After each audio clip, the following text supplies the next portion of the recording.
JD, welcome to my channel. This is the happy guy that was almost finished the balance staff. This is the balance staff that he almost finished.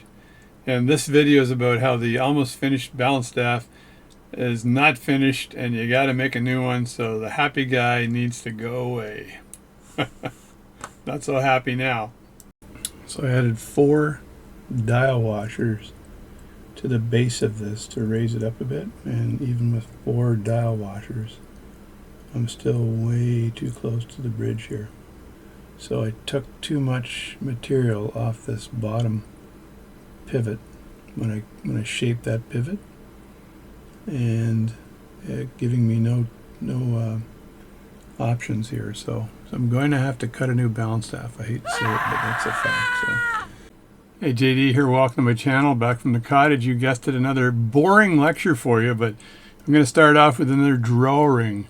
So my drawing, this reminds me of a show up in Canada here. It used to be called Mr. Dress Up. And it was a kid's show where he drew things. And Mr. Dress Up, his name was actually Ernie Combs. And he came from New York. And he was actually an American. And he came up here because there was an opening for the Canadian Broadcasting Corporation was looking at starting a children's show.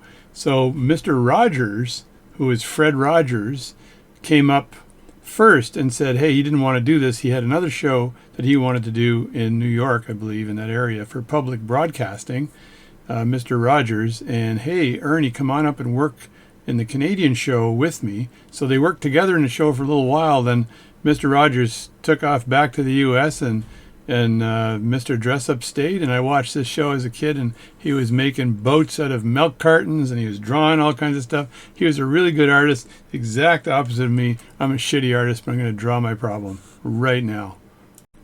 The first thing I'm going to do is mark the edges of the paper so I know how far I have in camera to draw, because I'm going to keep my ugly face in camera. So you know, I've been working on this balance staff that I spent a lot of time on my lathe making a balance staff. I made a beautiful balance staff, ran smoothly, was curious or trying to figure out, you know, how to trim it, like trim the top, trim the bottom. If I trim the bottom, then the roller table won't fit with the pallet fork, la la la la.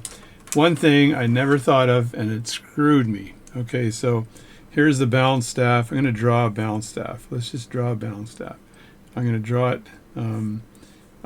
I think I'll have to draw it upside down so you guys can see it. So here's the balance staff, and then I've got a bit of a collar like that and like that, and I'll draw the hairspring in a second. So, and this attaches to the balance, which is like this, and the balance is kind of like that, like this, and then there's the, and I'll attach the roller table in a second, so don't worry. There's the screws for the balance, just to give it some perspective here. And then the balance goes down again, and it hits the roller table area, and then it hits the where the roller table impulse jewel is, and then it tapers down to the pivot. So the challenge I thought I had, oh, and the balance here is this is cut such that you have a bit of a table right here. So you've got a kind of a collar here that the roller table rests against once it comes up. And so I'm just trying to draw this a little bit, and the balance is staked onto that collar. And let me just draw the inside of the collar here, and there's another inside of the collar there, and the balance with the arms is staked on right there. Stake. Let me see if I can center that using my extreme knowledge of centering. There we go. I'm just going to keep it rolling, folks. I'm keeping it rolling. Keep it honest, as they say. So, and I don't know who they are. So when I get the hairspring on, the hairspring collet would fit on like this. There's the collet like this. It's got a little bit of a slit in it. And the hairspring is, it circles and fits on, and I'll just draw it on both sides like this. And you'd see it like that, and eventually the hairspring comes up at some point in time and attaches to the balance cock, which is, let's say the balance cock is way up here. I'm just going to draw the world's biggest balance cock. And there it is there, and there's a jewel in here, and then there's a cap jewel right in here.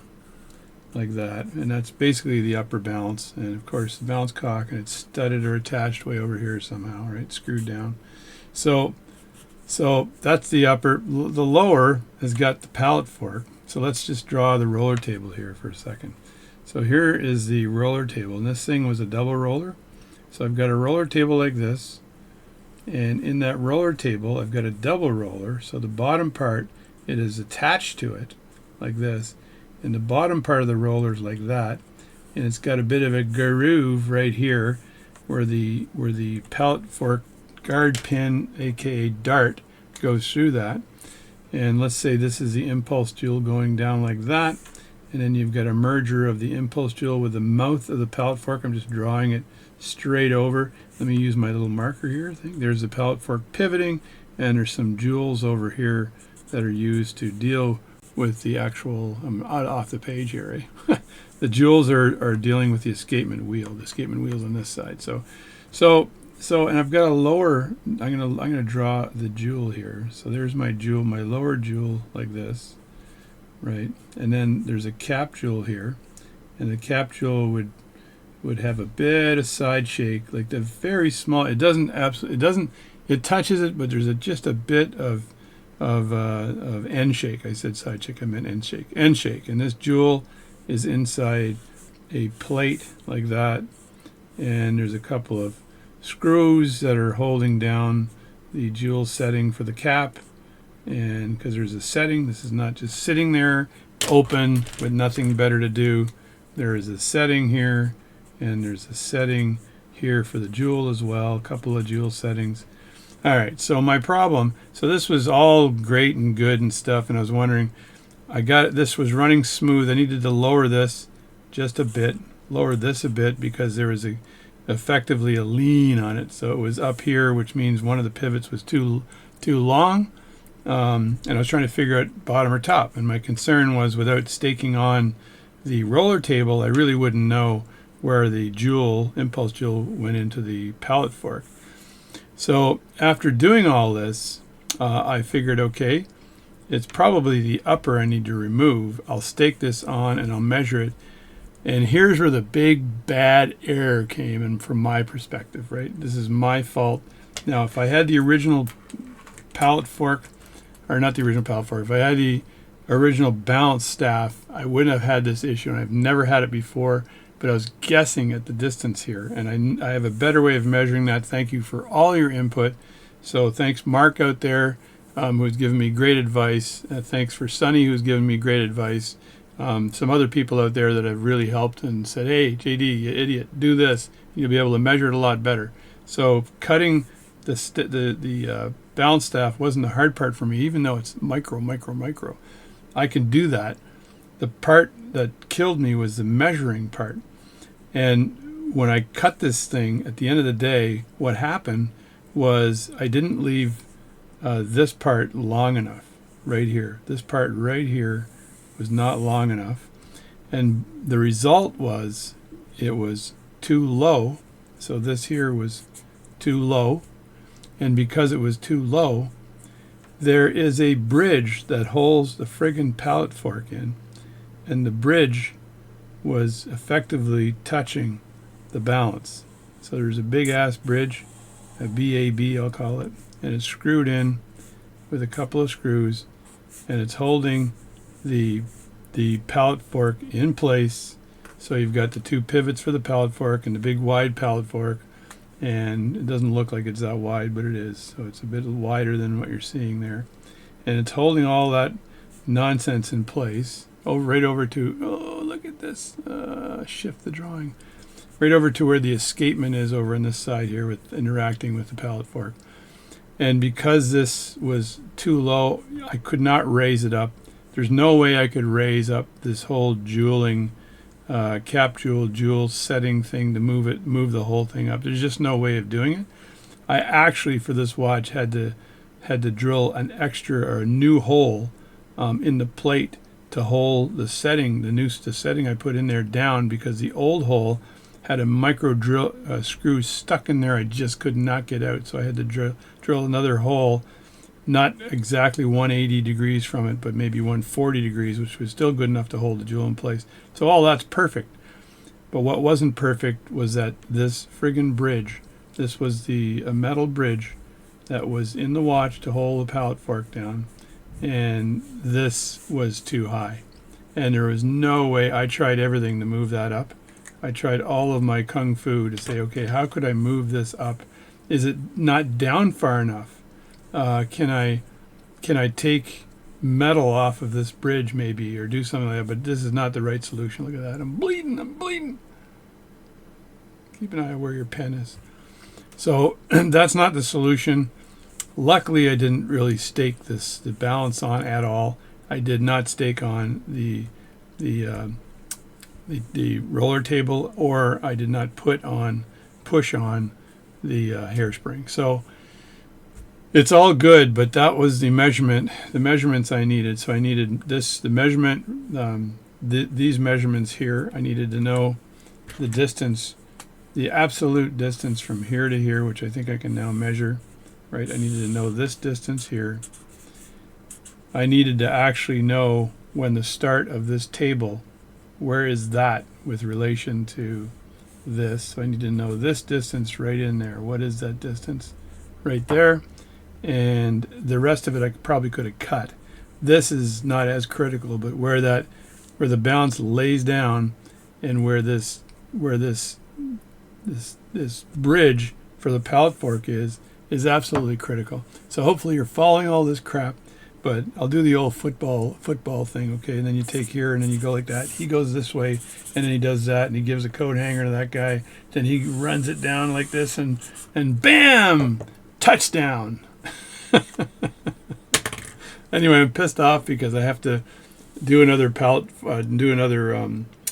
balance staff tomorrow. I'm gonna make another balance staff tomorrow. And so what I'm gonna do for this balance staff from a recording perspective, I'm just going to do my job, and I'm going to run the recording. I'm not going to talk. I'm just going to basically cut the balance staff and then run it, and I might be able to speed it up to maybe 3 times, so it won't take as long. I think Sonny out there said, "Hey, is there any chance you could do a quick one, like a compilation to get this how to build a balance staff done faster?" Everything I did in the past video on how to build a balance staff was bang on the money. By the way, there was nothing wrong with what I did at all. There was just one measurement I had off. Everything would have been perfect if it wasn't for that stupid bridge. And I didn't want to modify the bridge at all on this watch. I need to build a new balance staff. So that perfect balance staff needs to be redone. What I'm going to do is take the original that I have that has the broken off pivots as my source again. I'll use the one that I built to understand that I need to add more real estate to the other side of that.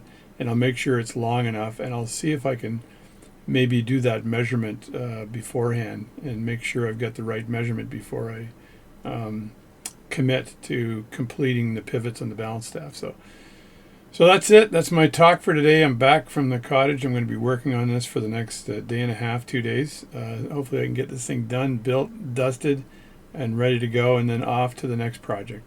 Again, if you've got watches or pocket watches for me to repair, let me know. I'm down to one, and it's a Fusee. It's scaring the shit out of me. I don't know if I want to do it or not. It's for a friend, but I'm down to one watch, a Fusee, and it's the first time I've ever had only one watch on the bench.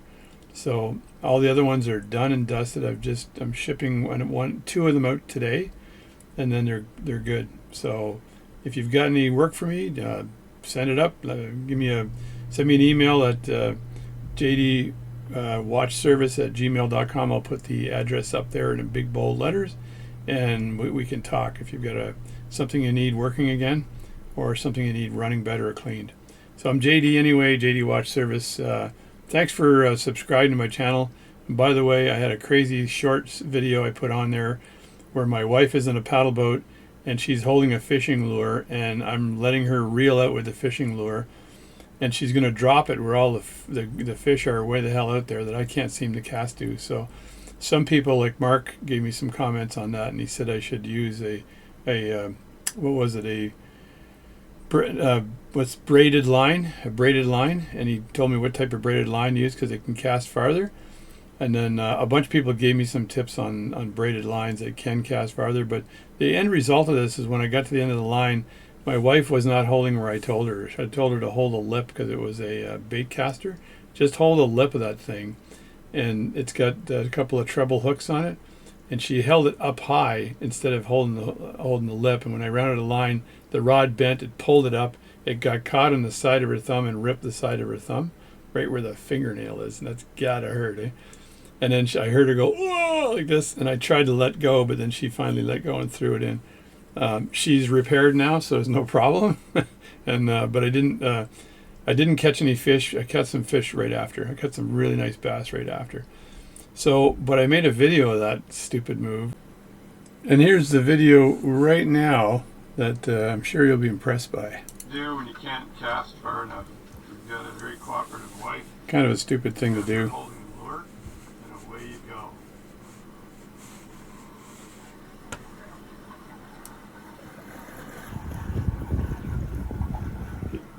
Guys jumping 25 meters, high jumping 30 meters. What? Hope you're enjoying this. And we're almost at the distance here. This is just before she gets her thumb caught. Just, oh! And right there she got her thumb caught. And all I have to do is pull it in and catch my fish. Yeah, right. And it's always the stupid stuff that gets hits. It's got 22,000 hits on YouTube right now. And 22,200. And I'm like, why do people watch this stuff? So, and when I get a watch video like this one here, I'll be lucky to get 200 hits from the watchmaking people. Now, if I took a watch, like a Seiko dive watch or something, did work on that, then no problem at all. So again, Stupid Stories, I'm JD, welcome to my channel, and thanks for subscribing. There's a little mess of a diagram problem I have, and I gotta do another balance staff, so I'm going to get pretty good at balance staffs because of this. Thank you very much, and I'll catch you next time.